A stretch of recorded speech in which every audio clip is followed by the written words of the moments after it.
There are three components to the generative ways entrepreneurial mindset.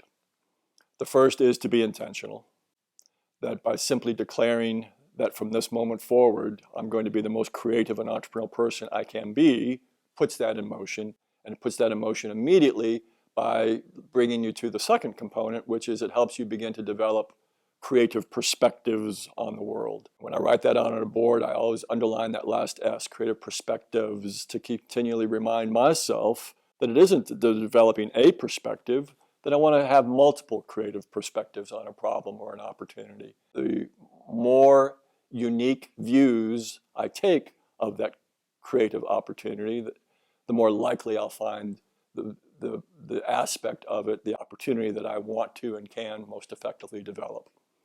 The third component is a bias for action, and I immediately attach to that the corollary of ready, fire, aim. Because for too long, we've been too strongly influenced by a corporate mindset that says when you're going to engage in a creative project, the first thing you need to do is create the plan. And it makes sense in a corporate world that maybe that's what we have to do, right? You can't have multiple creative initiatives taking place in your organization without budgets, and you can't get to a budget without a plan. So it makes sense in that world, perhaps, that we need to place the priority on the plan. Unfortunately, too many of us have learned from that model and try to apply that in our entrepreneurial life and think that the first thing we need to do is create the plan. No, the first thing you need to do is begin to build something, to begin to create creative capital with this bias for action and by acting in the world that you're trying to, that you want to serve. Well, the ready, aim, fire bias comes from the generative way. The generative way has a bias for action. And I don't think there's a better way to begin to express that bias for action than through ready, fire, aim. So often we think that it's about creating the plan, that's where I need to begin, is in creating the plan of what it is that I'm going to do. Ready, fire, aim says, no, just get started. Just take a step.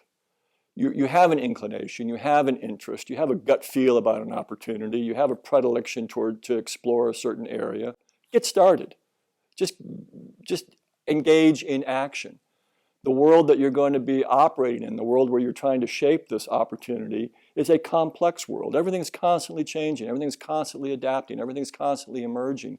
If you're static in trying to create a plan while everything else is changing, it's inevitable that your plan is going to be wrong the minute that you've completed your plan.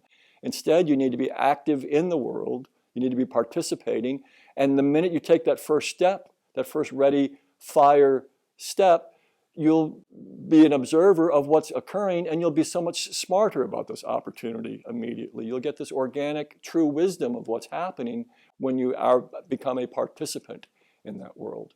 So then you calibrate, right? You see what has happened, and then maybe you start to become a little bit more discerning in your next step because of what you've just learned. But the importance is that a body at rest tends to stay at rest. A body in motion tends to stay in motion. And so don't you want to get those natural powers of physics working on your behalf, since early success in any kind of entrepreneurial or creative venture is very much a momentum play. So let's get that momentum. Let's start to create. Let's not plan on what we're going to build. Let's begin to build it and see what happens. And then we're smarter, and then we can continue from there.